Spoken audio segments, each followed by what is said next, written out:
All Hit Radio.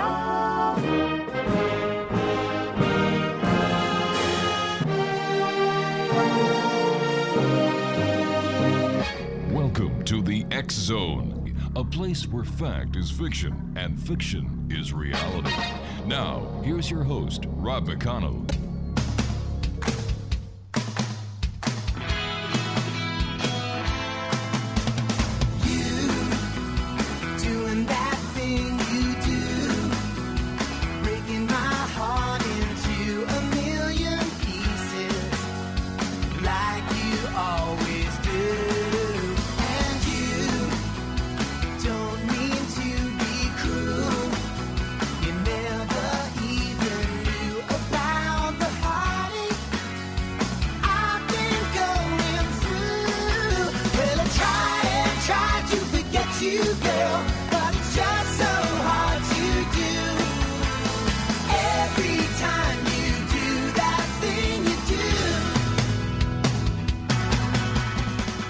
And good evening, one and all, and welcome back to the X Zone. I am Rob McConnell. I'm your host and your guide as together we cross the time-space continuum to this place that I call the X Zone. Now, the X Zone is a place where people dare to believe and dare to be heard. It's a place where fact is fiction and fiction is reality. And we come to you Monday through Friday, right here from our broadcast center and studios in St. Catharines, Ontario, on the X Zone Broadcast Network and on Classic 1220 CFAJ. And their website is www.classic1220.ca. Wow, what a day it's been. Have you ever had one of those days, X Zone Nation, where nothing goes right? I mean, absolutely nothing goes right. That's the kind of day I had today.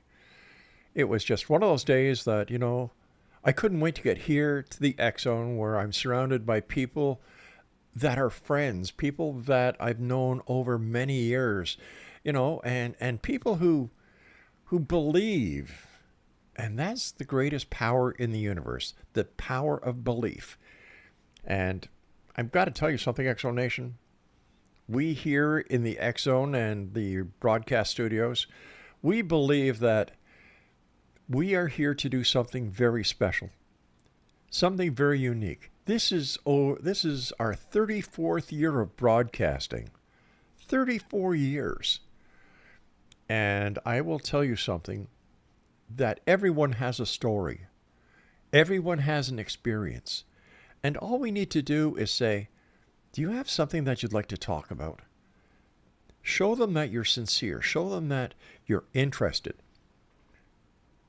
Make it a safe place for the listeners and those who come on air and talk to us. And that's what we do here in the X Zone from our broadcast center and studios in St. Catharines, Ontario, Canada. My first guest tonight, X Zone Nation, is Rob Middaugh, and he is in a small community. I believe it's a small community. It is, let me see here, it's in Nova Scotia, and it is Port Hood. Joining me now from Port Hood in Nova Scotia is Rob Middaugh. And Rob, welcome to the X Zone. Well, thank you very much. Thank you for having me. Rob, tell us a little bit about yourself. Well, I have been a gifted psychic, medium, healer, I guess basically since I was a little kid. The story with my mother and myself was my mother as a little girl had gotten kicked by a horse at some point when she was a small little girl, and she only had one kidney. So when I was born I was born November 21st, 63. So about October, she started to develop what they call toxemia. She had met my dad in the Navy, and they moved back to Ontario together where my dad's parents were living. And so around the 21st, she was suffering pretty bad, the way that I understand. So what Dr. Hessler at the time, he said that he was a GP plus a heart specialist. And he said that when I was born, I had from her toxemia, I had what they call blue blood, and I needed an incubator. So basically, I guess they didn't do that. And 3 days later, my blood type, which at that time when coming out of mom was O positive, changed into A negative. I lived. And at that point, Dr. Hessler said that I was a miracle baby. Like, this is just the way the story goes. But as a little kid, and there was no other brothers and sisters, it's like I was the only one. basically I could talk and hear things that weren't there. I didn't really understand. I remember being told at 16 I'd work in the medical field and drive a truck. And I mean, I don't know how you put that together to save your soul. But there I was working for a company called Fluke Transport as the lead shunt driver, backing trailers in and running home to run a clinic to heal people. So, you know, everything you see kind of all ties in at one point or another. My goodness.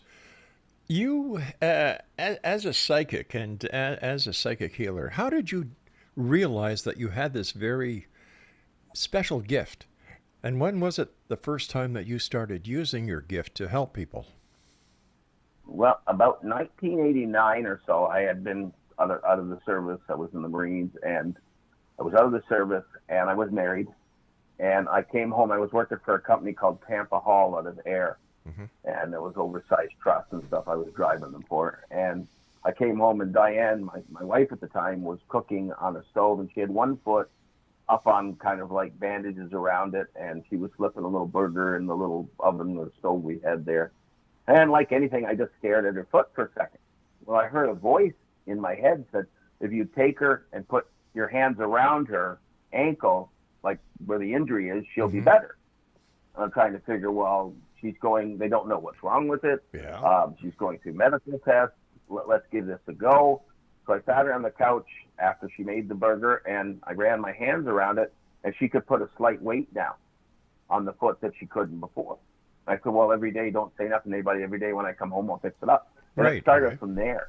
And it just kept growing and growing and growing to a point that I can actually, at first when I started working with the energy, in order to get into my zone, I almost have to take my eyes and roll them into my head to find that spot, that sweet spot.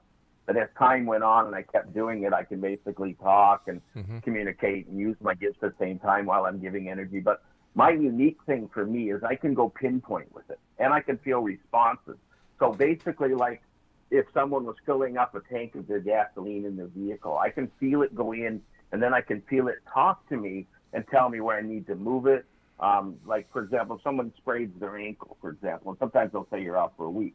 Well, I can set that into treatments, 45 minutes each. The first one, I'll set it all up so you can light on it, and then when you come back the next day, I'll go and needle all those little tendons, and you're good to go.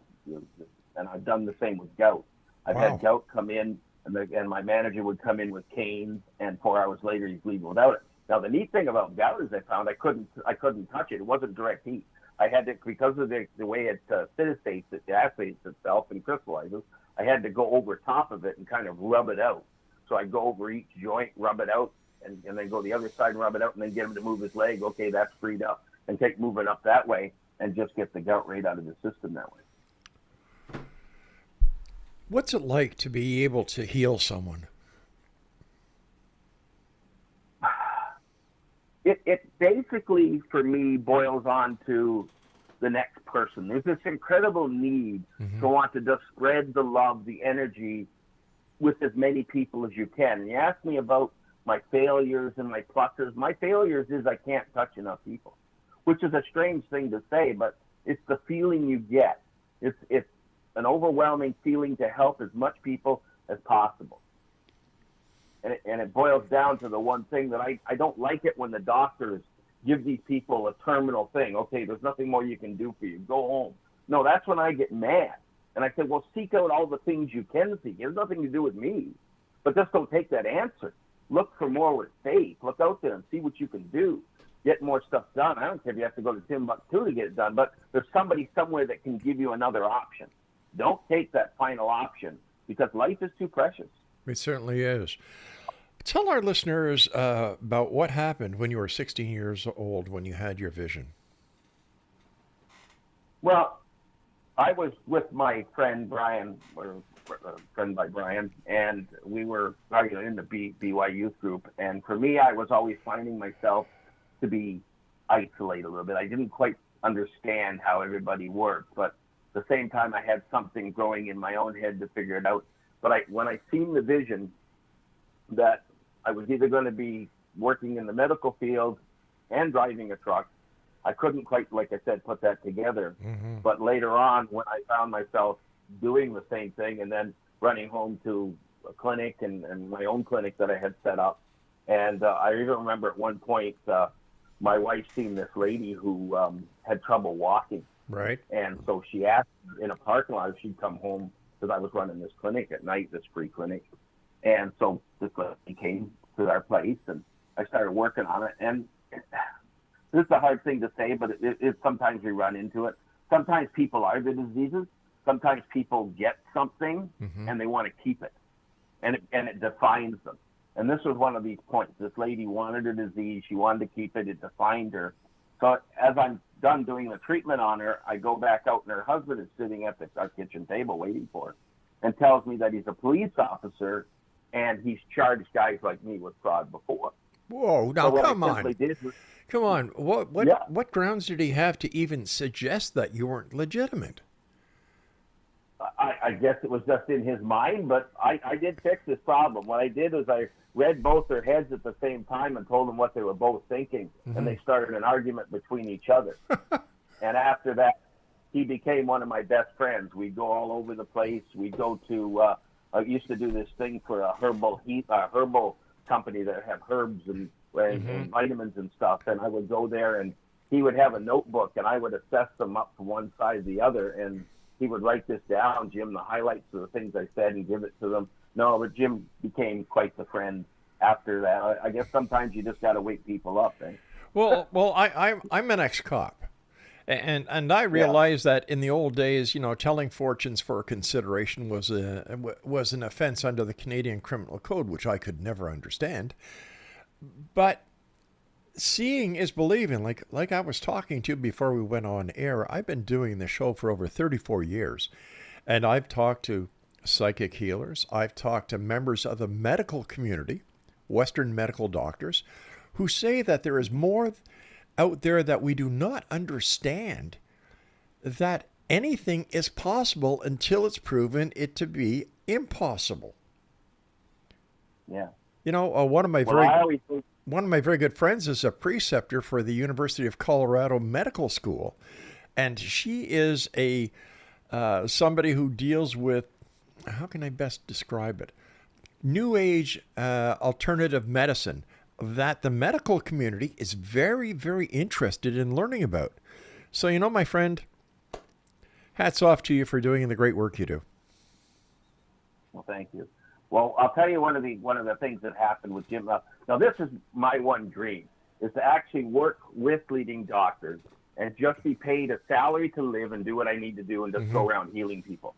Like whether it's sick kids in the bed, and it just shows that over time, no matter where I go, there's going to be some kind of a plus, there's going to be some kind of a benefit from it. Right. And I just keep going until you can't go anymore. And that's my belief, but never there. But anyway, Jim, in his essence there, decided to take me to where a murder had happened off of a Burford Road.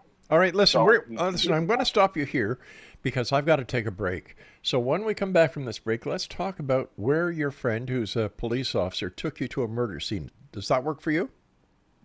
Yeah, sure. All right, stand by, please. Great talking to you, Rob, and thank you very much for coming on the X-Zone tonight. X-Zone Nation, I love it. All right, thank you, sir.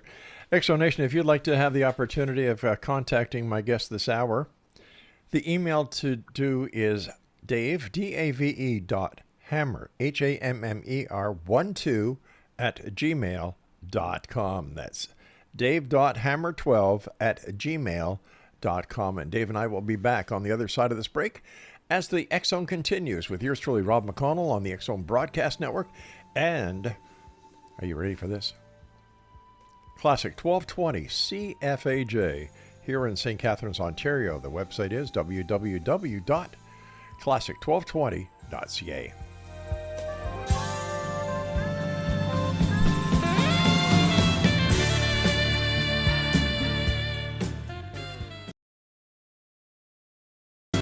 I'm Rob McConnell, and welcome to the X-Zone, a place where fact is fiction and fiction is reality. Today on the X-Zone, the world of psychic fairs.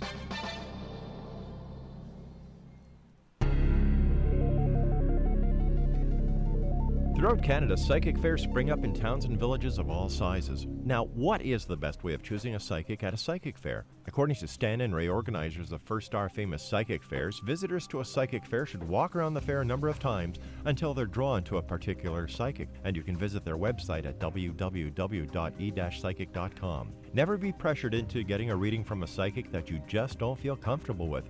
If you're not satisfied with your reading, tell the psychic. And remember, people, psychic readings at a psychic fair are for entertainment purposes only.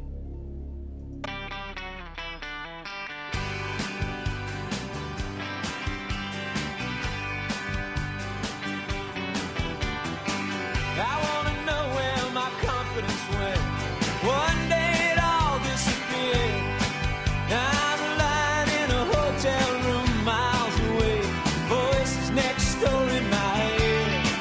Where daytimes are dragged, night times worse. Hope that I can get home soon. But the half-finished bottles of inspiration lie like ghosts in my room. Well, I wanna go. I know I can't stay, but I don't wanna run. Oh, wow. That is one of the greatest Canadian bands that I've had the pleasure of seeing myself when they were here in St. Catharines many years ago, Blue Rodeo. What a great bunch of guys. Exonation, I guess this hour, speaking about Canada, is a gentleman from Port Hood, Nova Scotia. Rob Middaugh is his name.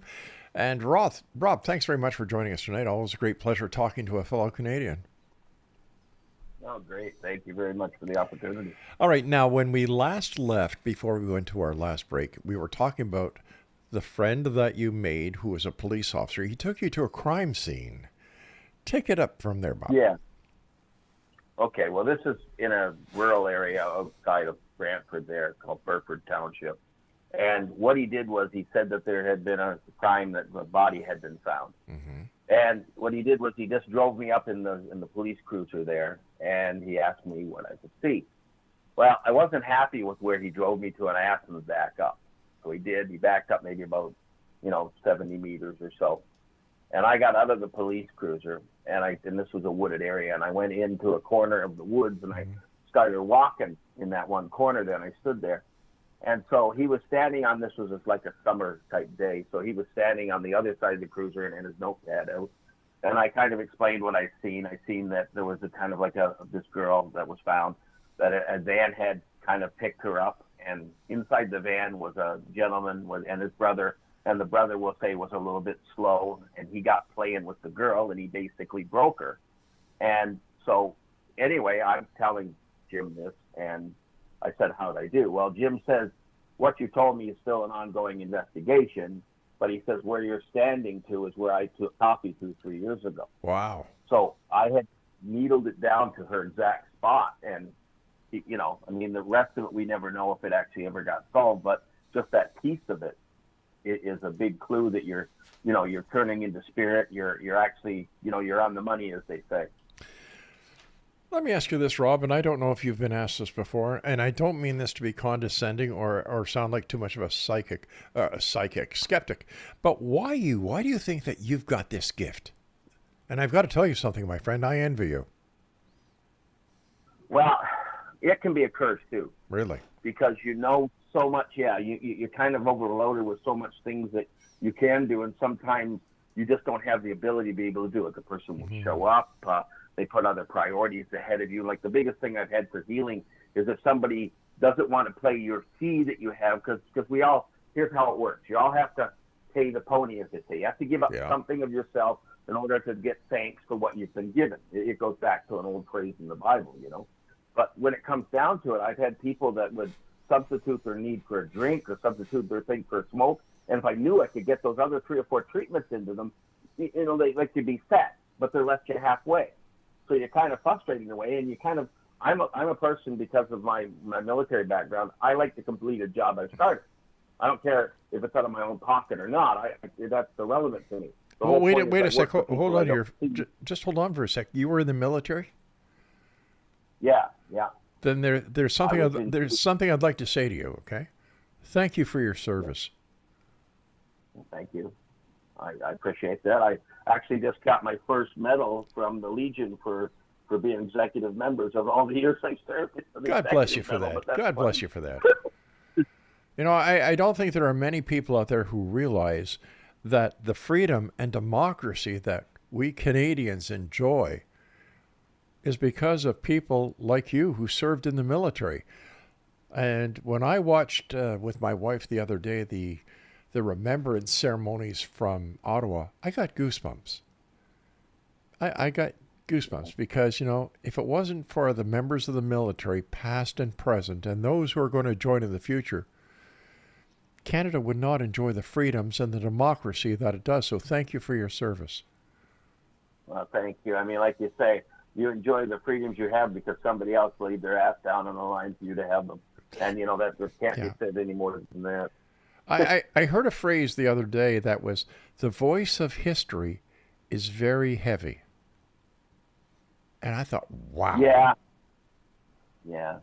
Like we have so many, like we go into spirits and we go into ghosts, and there's so many ground spirits, and what happens to them is those are people that have above amounts of emotion. They wanted to get home, they didn't get home, they get frustrated, they're killed where they are, and they're stuck either in a loop or there's an intelligent resident. So there's so many different levels of our ground spirits that are there, and they're stuck just where they are, you know, and they talk about this.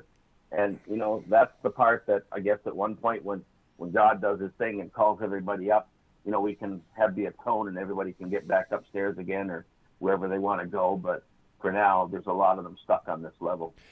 You know, and I don't want to sound too political at this point because this isn't what the show is all about. But when I see homeless vets that are out there, God, my heart breaks. You know, you just can't do enough to help these people who went over, whether it's to Afghanistan, whether it's Iran, whether it was part of the peacekeeping corps that the military does. It breaks my heart. You know, like they fought, they were there, they answered the call, and they come back home and it's, well, you know, sucks to be you, basically. Yeah, there's not. And, you know, I mean, I'm not going to make light of this or whatever, but a lot of times them living outside and do what they can is a point of freedom. There used to be tunnel rats back in Vietnam. Right. And a lot of them couldn't be put in closed buildings. They just couldn't. They'd been so much in a tunnel in the middle of nowhere. The bombs went off. They were stuck with all these dead bodies under there. You know, tunnels had sealed them, and they went squirrely. And so a lot of these veterans that choose to be homeless are doing it because they want that open, they want the cold, but they want that open aspect. They want to be able to see what's coming at them, you know, from all angles, because that's what war does to you. It makes you paranoid. It makes you scared in your own mind to defend your own little zone. So how do you do that? You're free, you're open, you can see what's coming, you know every angle, you try to, you know. God bless them, and thank them all for their service, and I thank you for your service, sir. Well, thank you. But I do have an interesting story, if I can say it. Or you sure can, please. Okay. So around 2008, I was working for Domino's Pizzeria, not the pizzeria, but I was driving corporately. So for their tractor, we'd do about a province and a half in a 3-day run with a tractor trailer. Well, there'd be two guys. One of us would do the dough, the other would do the product, and we'd drive to each store. So on the day I was supposed to go out, I had just purchased a motorbike. It was an 89 D Max. I always wanted one. And I had some loose mufflers, and I thought I was going to take it over to the muffler shop. So anyway, I drive this bike around the corner, and I did something dumb. I shined up the wheels with Armor All, and what happens is the bike kind of shits out on me, and it breaks my ankle. Ooh. So I had to call my boss, and I can't believe it at the time. Mitch actually said I did it on purpose. I said, well, nobody will break their ankle on purpose, but yeah, okay. So what happens is the next morning I wake up, I had to go to Banff for the surgery. I was in Canmore, so I had to go to Banff for the surgery. And I wake up the next morning, and I'm told if I could hobble down to the park there. There's a little park with a little pond. If anybody's been around Banff and where the hospital is, there's a park outside there. I'm told if I could hobble down there, I'm supposed to meet this girl that I haven't met yet. Okay, well, take 3 weeks down the road. There was a native guy. I'd went to community service to help get some money, waiting on some insurance money to come in and so on and so forth. And he needed to ride back to Banff, so I give him a ride, tell him about being a healer and the people that how I was. And he agrees to buy me a drink, and we went from there to another bar. He started to get a little bit belligerent, so I kind of met somebody else. And we walked across the street to the Oak and Oarsman on the main street. I'm sitting behind this four. There's three guys and this one girl. Mm-hmm. Anyway, the one girl gets up to go to the washroom. And when she came back, I could see you say something to her. She laughs. I say something. She doesn't say anything at all. Well, she bends down to me and she says, "Are you a psychic?" I said, "Yes, I am." 3 seconds later, we're leaving hand in hand. She was the girl that I was supposed to meet in the park, and they just made another connection. And she was waiting with the three guys because she didn't want to wait alone, she said. And we were together 5 years, moved back to New Zealand together. And just a very interesting story about somebody understanding how, spirits work. And she was a teacher. She was 28 at the time. She had a PE degree and a high school diploma for teaching school. Mm-hmm. And she just wanted what science couldn't tell her on the other side. So she'd ask. So did I understand right when you said you moved to New Zealand? Yeah. Oh, my gosh. 2009. Yeah, she wanted to go back and live with her parents and do that. And I was free to be able to do that. I had, but still didn't really settle myself down. I was still living a little bit off the insurance money that I got for the broken leg. I had to have the parts being taken out again. And so we decided to just go back to New Zealand. And I ended up getting my residency through there. And I stayed there until 2012. I basically, I have to be honest, there was 20 years difference in us. I came home to a Dear John note, and she was gone, and that kind of really ended whatever I would have had there going on with her. And I felt I'd come back to Canada, and I came back to Saskatoon, basically. Wow, you get around, my friend. Yeah, I've been everywhere. Last year I was working out in Kelowna there, and now I've just kind of went back. I kind of actually kicked into my healing and my psychic thing full time. Mm-hmm. And I just said, no more driving truck, no more doing that. And whether anybody comes to me or not, it's kind of like just sit here and wait and they will come. So that's the theory I have. Fascinating, truly fascinating. We've got about 2 minutes or a minute before I have to take my next break, my producer has just told me. When we come back, I would like for you to do a reading for me. Would you be able to do that? Well, I mean, yeah, I don't have, what I got to do is just see what comes in and see what I can say to you. That's all I'm asking. And please don't censor anything. Whatever you feel, just say. Yeah. How does that sound to you? Fun. All right, Exo Nation, my guest this hour is a gentleman from Port Hope in beautiful Nova Scotia, one of Canada's most beautiful provinces. So if you're ever visiting Canada and you visit our East Coast, we have New Brunswick, Prince Edward Island, Nova Scotia, and Newfoundland. And I've got to tell you something. The people in Nova Scotia are the nicest, warmest people that you'll ever meet.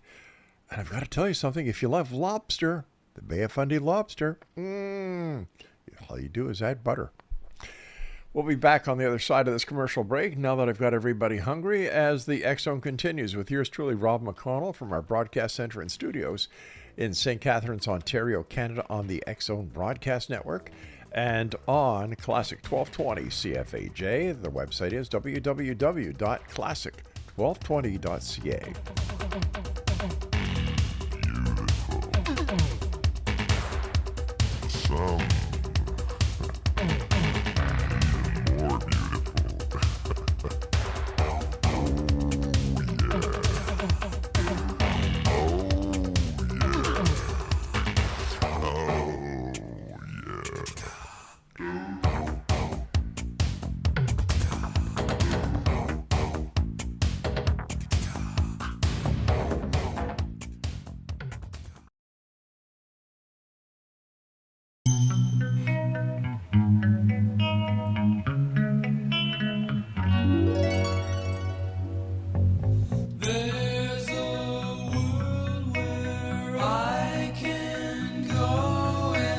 Tell my secrets to in my room, in my room, in my room. Welcome back to the X-Zone, everyone. I'm Rob McConnell. We're coming to you on the X-Zone Broadcast Network and our newest affiliate, All right, are you ready for this? Classic 1220 CFAJ here in beautiful St. Catharines, Ontario. And I've got to tell you, they've got some of the best shows going. Good friends of mine, Pete Dichter, Chuck LaFleur, Danny Z. Like, these are guys that I know and I've known for a long time. So do yourself a favor. If you love the greatest music of all time, the classics of music, go to www.classics1220. www.classic1220.ca. My guest this hour is a gentleman from Port Hood in Nova Scotia. His name is Rob Middaugh. And Rob, welcome back. Thanks very much for joining us. Well, thank you very much. All righty. We've talked about your healing. We've talked about you being a psychic. So I asked you if you could just kind of give me a little bit of a rating, and what have you been able to establish over the last couple of minutes listening? Well, first of all, I'm going to go into one of the first pictures I've got showing about you is you sitting back in a chair with a pipe with a dog, and I think what that image brings to me is you don't get it enough. I don't think you're able to relax enough. I think you're a guy that's always on the go. You're always, even if you think you have a few minutes to rest or you planned on this, I don't think you're getting it. I think and that can kind of leave you a little bit of a fragile mind at times, because a person needs their quiet time. They need to be able to take that break and enjoy that time and that peace in the mind. That's the biggest thing I get shown. So the next thing they show me is that you've got a heart issue, that you've got a, I don't know if it's a fast beat or it's just showing me the heart's getting a little tired. So it indicates more need for this rest or for this quiet time that you need to have. And those are the two big things that I go to. And I mean, I can expand on that and I'll get to see more and more as I go. Sure. But I mean, I don't know what kind of in-depthness you want me to get or what you want me to go right at.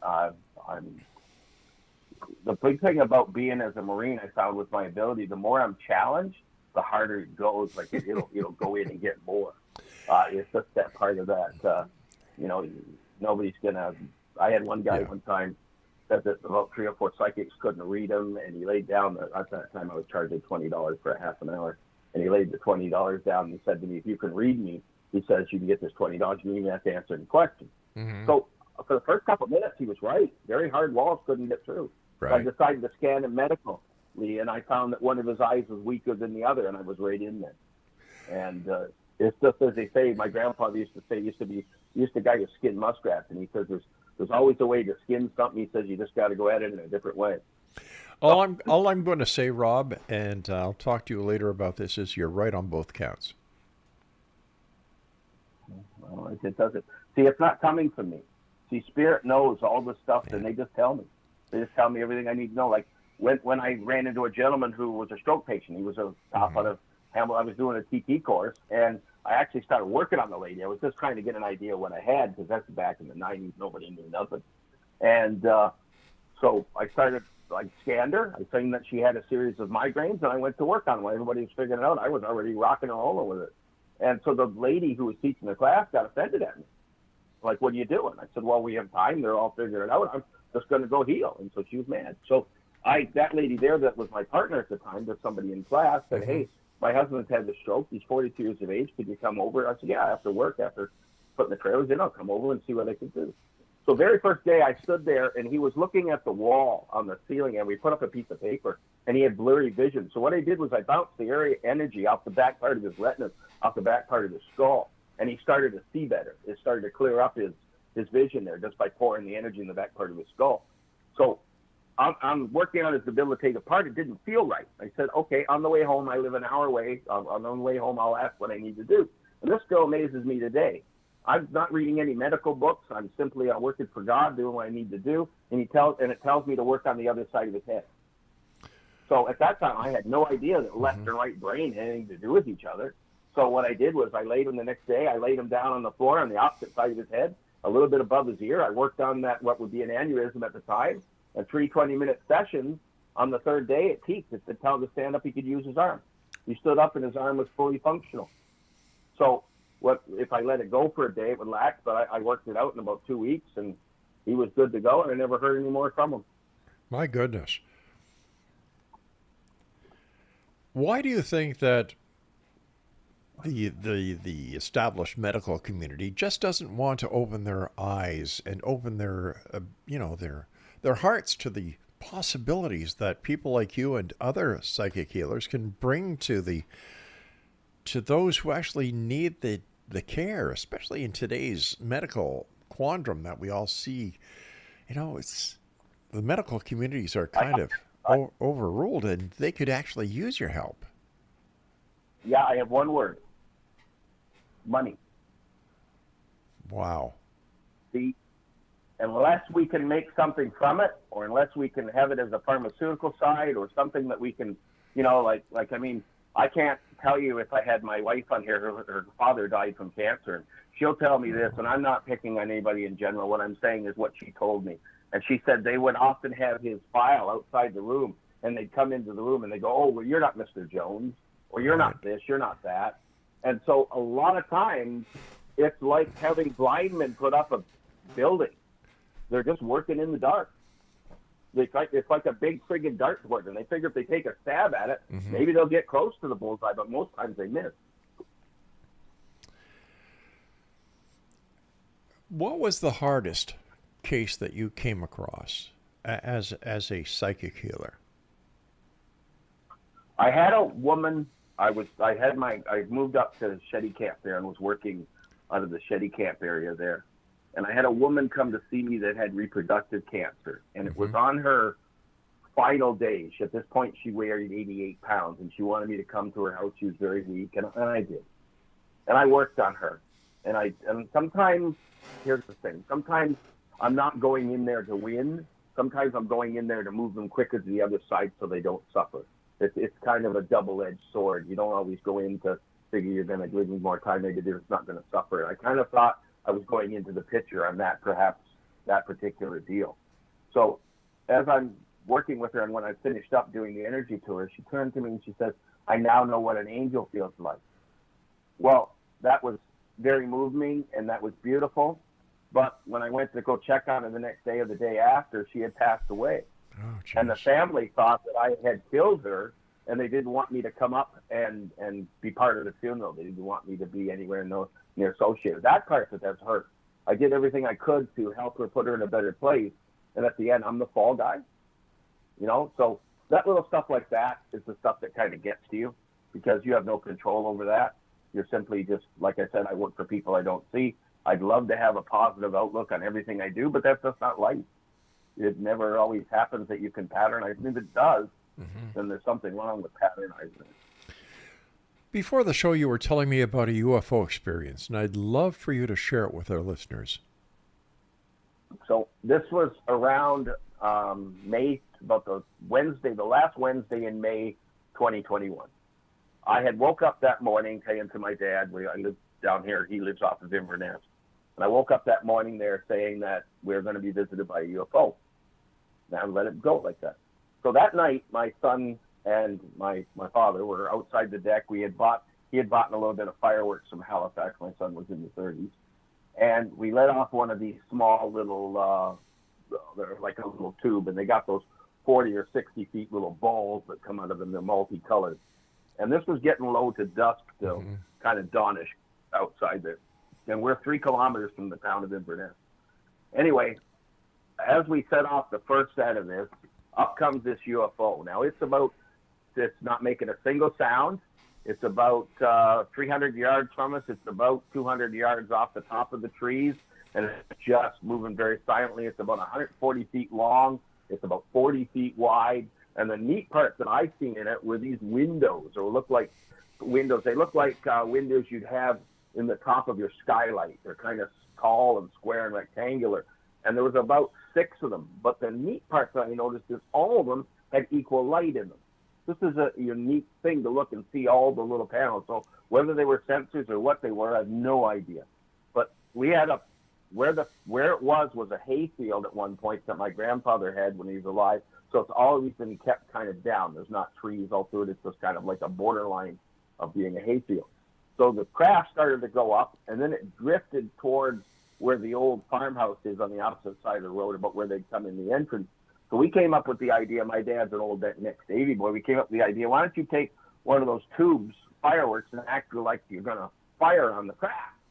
So we lit the end, and one of the tube balls didn't come out of the end, but this craft created a hole right there in the atmosphere, right ahead of itself, and just vanished just like that. Just like, like you took a cat and lit it on fire, and it was gone. That's what you do, but it was just gone. And no zipping up in the air, no gone. It just created a hole like a wormhole, and it left. My goodness. What did you feel? Did you feel as if anything was trying to communicate with you or any of the people that were there, or do you think that they were just I curious? They were scared shitless. Well, we can't use that word on air, so they were just scared, really scared, right? Yeah. And I'll tell you so much so that during August, when we weren't around, because I was working out at Suncor, they sent a probe down to see. My dad has a friend that he visits, a lady, and he has this sensor on top of his light in his driveway. And he was looking, it was 10 o'clock at night, and he was wondering why the sensor was diminished. Mm-hmm. And he looks over on top of the, where the little sensor was on top of what turns the light on, and there was this little probe, like the size of a baseball, just sitting there full of light. And the minute Dad seen it, they made a check mark in it and took off. Wow. See, the thing is, and I'll be honest with you, my dad has an extreme intelligence. Maybe somehow they picked up on that, and I'm not boasting because he's my father, but he can take anything and redesign it. He doesn't know how to play guitars, but he can make one out of scratch and make it sound good together, and he works with electronics. He can do things that aren't particularly normal for most males. He's just got that above intelligence in him. And somehow maybe they sense that. Something's going on.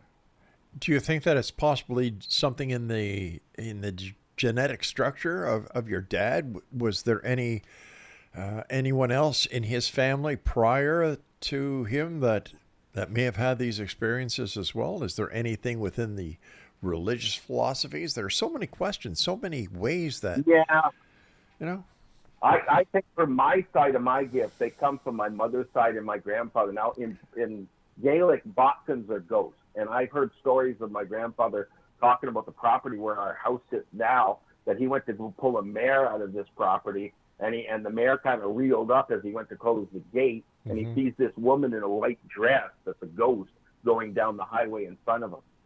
So, and my first cousin can fetch for water, and when he tries to fight it, the stick will actually rip into his hand. But I'm on the opposite side. That would be negative, and I'm on the positive side where I give the energy. So it's in the McKinnon side of it. It's as far as I'm concerned. And my mother was a nurse for years. She would go, and if people, like, she worked in a nursing home, and if they were, they knew they were going to pass and they started that chain-stoked breathing, my mother would just go there and lay a hand on them. They'd settle down and they'd go. Rob, please stand by. You and I have to take our final break. Exxon Nation, Rob Middaugh is my special guest. And if you'd like to contact Rob for a one-on-one private consultation, we're going to give you his website when we come back from this commercial break. My name is Rob McConnell. This is the X-Zone, xzbn.net, the X-Zone Broadcast Network, and Classic 1220 CFAJ at www.classic1220.ca.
And you've got it all here on the X-Zone Radio TV show with yours truly, Rob McConnell, on the X-Zone Broadcast Network, and of course on our newest affiliate in St. Catharines, Ontario. You ready? Classic 1220 CFAJ. Their website is www.classic1220.ca. .ca. And here's the funny part, Exo Nation. CFAJ used to be, many years ago, 1220 CHSC, where the X Zone first started. Over 34 years ago. I kind of feel like a salmon that I've kind of come home. But you know what happens to a salmon when they come home, huh? This guy ain't going to do that. Too many important things to do. But it's great being back here in the city of St. Catharines. You know, it's a beautiful city. We're right here in the region of Niagara. We're about 15 minutes away from Niagara Falls. From our studio here in St. Catharines, I can see Lake Ontario. In fact, looking out our studio window, I can see the city of Toronto right across Lake Ontario. So if ever you're out and you're saying, geez, where can I go for a vacation? Do yourself a favor. Come to Niagara, the friendliest people in the world. My guest this hour, Exo Nation, is Rob Middaugh. His website, he doesn't have a website, but what he'd like us to do is let you, the Exo Nation, know how you can contact him for a one-on-one private consultation. And that's using his email address, dave.hammer12@gmail.com. First of all, Rob, thanks very much for coming on the show. Great having you. And thank you for your service once again. Well, thank you very much. No problem, and I appreciate it. Thank you. Rob, when it comes to the other side, there's a lot of myths, there's a lot of skepticism, there's a lot of misinformation. How do you, as a professional psychic, understand what the other side is all about? Basically, if you were a martial artist, you as you get to certain places, you take certain levels. And I would like to change those belts around as far as my belief personally into God, or my way that I look at it, as degrees of faith. And as you build more degrees of faith, and as you understand what faith actually means, you ride on what they call the faith highway, which means that, for example, if God was to chop one of my arms off or do something, I wouldn't say, oh my God, why did you do this? I said, what have I got to learn from this? What do you need me for? What is the task I must do for you now? It's not a point of blame. It's a point of understanding that it's not a personal thing to you, that they have a plan. And what I tried to actually put it as, if you were a bunch of ants and you were looking up at a man walking by, how could you possibly know what that man was thinking? So, you know, and that's the way I kind of look at spirit. I look at God. There's no way we have any, idea of what's going on. We're all just little pieces of puzzles that fit into play here. We're used over here. We're used over there. And when he needs to do whatever he needs to do, or she or he, or however you want to say it, the pieces get moved. Puzzles get changed. How has being a professional psychic and a professional psychic healer like you are changed your life and changed your outlook on the world that we live in? I'm not focused on money. Here's how it works for me. It's weird. But if I need anything, I get provided for me. I don't know how. I don't know how it shows up. I don't know. But everything that I've needed as far as God's concerned, the food that I eat, where I'm living here now, it's all provided by him at some point or another, that he makes sure that I'm taken care of. So, and you can't enter into heaven with $1 million in your pocket. It just won't work. So I'd rather have all the things that I have, and have my faith, and have the good love that I feel from him, and do the jobs I need to do for him, just to kind of fulfill our little, our little place here on earth. How can people listening to us tonight here on the X Zone, how can they see if they too have the ability to do psychic work and to do psychic healings? Yeah, I've heard it said that you can. I've been shown a lot of times for books and stuff, and that's never been my way. I'll pick it up for 30 seconds, and if it doesn't relate to me, I put it down. It's kind of something that you have a calling for. It's like if somebody says, I'm a minister, I feel I've had a calling. And if you feel you have a calling, or you feel you have a gift, sometimes the best way is just to keep working it out. It takes time to understand the pathways that your brain works, or how the information you're given, how you have to find that, and which way. I mean, maybe sometimes it means taking educational courses to bring it out more, to understand the little subtle things you're showing are actual clues. And the biggest thing that I would say in the beginning of all this is to actually go with the first thought you'd be given. A lot of people second guess it. And when you second guess it, that's your mind, not the reading. That's the gut feeling that you get, right? Yeah, that's that gut feeling. Or that Yeah. For me, it's like a voice. I'm being told something. And I remember, for example, something about, I was doing a reading on this particular lady, and it's something about an uncle came through and he wanted to be hit in the head with something. It was just a wild thing. And I kind of questioned even saying it to her, but no, okay. And she says, oh, that's my uncle, that's him, that's whatever. So oftentimes the things that don't seem to make very much sense, like I was doing a radio talk show in Sydney there, and I had this one lady call up, and she says, tell me how my financial situation is going to be. And the gift came back and said, tell her as soon as she gets rid of that drunk husband, everything will be okay. And I said that. She said, okay, and hung up the phone. You know, I over the years, we used to have open lines and we'd accept callers when we had psychics like yourself on the show. And there were always the same questions. Am I going to find Mr. or Miss Right? Am I going to get the job? Where can I find love? And it was always the same questions that people who refused to take any initiative would ask. And finally, we decided, well, it's going to be the same people, the same time, the same questions. So how do you deal with that, Rob? How do you deal with the people who kind of form a dependency on you? Well, I would call it, in our circle, what I've run across, it's called a loop.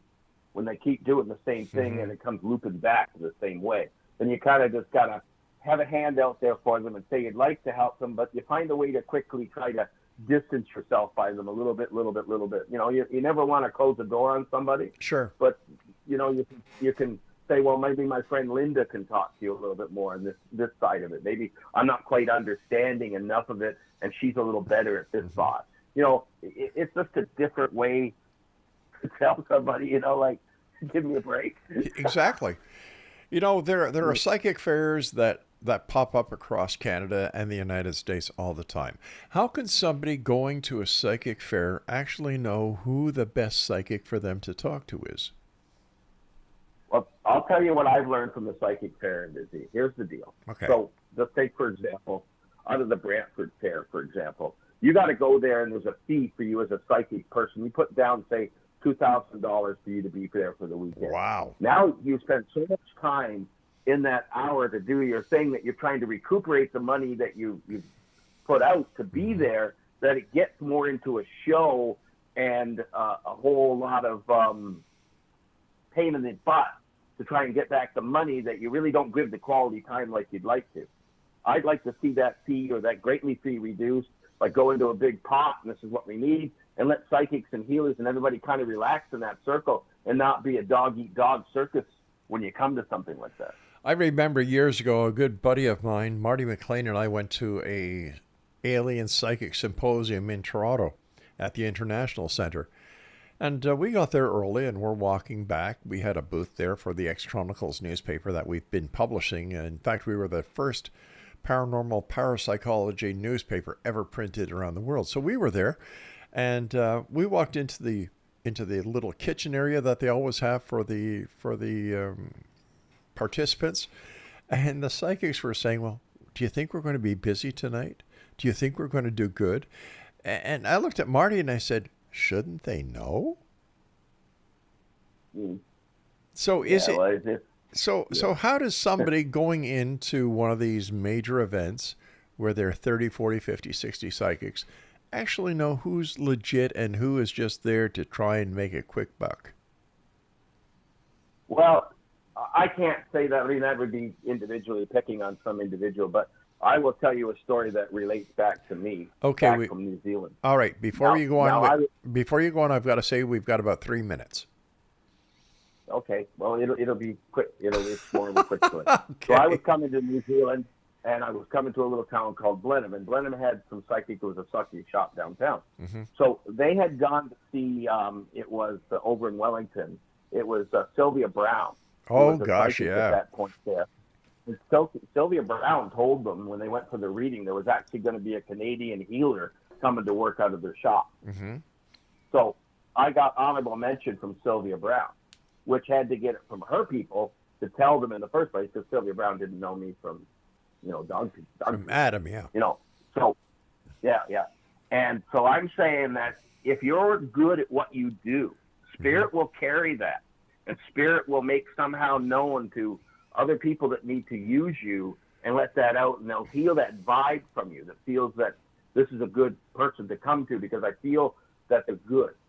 And on the other side of the coin is that, they're going to get that vibe after going to, and you may stumble. You may go for a reading and it's not what you need to go. Well, then you kind of determine to yourself, this is not kind of suiting where I'm at, So it is a little bit of hit and miss, but it's kind of like feel the air when you're going to them. Feel what your gut tells you. Right. Feel if your gut says this person is somebody that you could utilize, and go with that.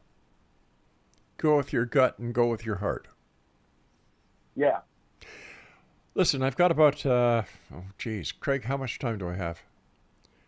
He says I've got about a minute. What is your message for the X-Zone Nation listening tonight? What message would you like to share with them? Okay. This is not picking on any one individual, doctors or whatever, but I want to say this. If anybody ever gets handed a terminal word, don't let it stop with that. Seek to find the more answers.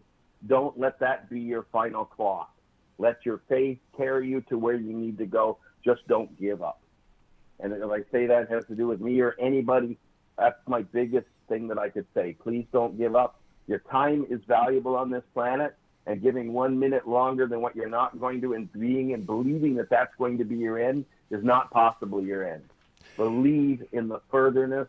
Believe that faith can carry you, and just develop a trend to be more than what you are.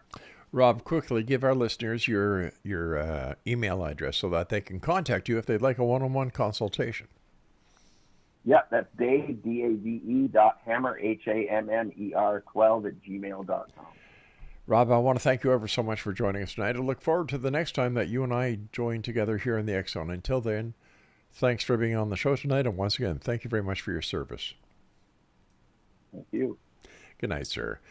X-Zone Nation, my guest this hour has been Rob Middaugh, and Rob's email address is, just give me a second, I've got it right here. It's dave.hammer12@gmail.com.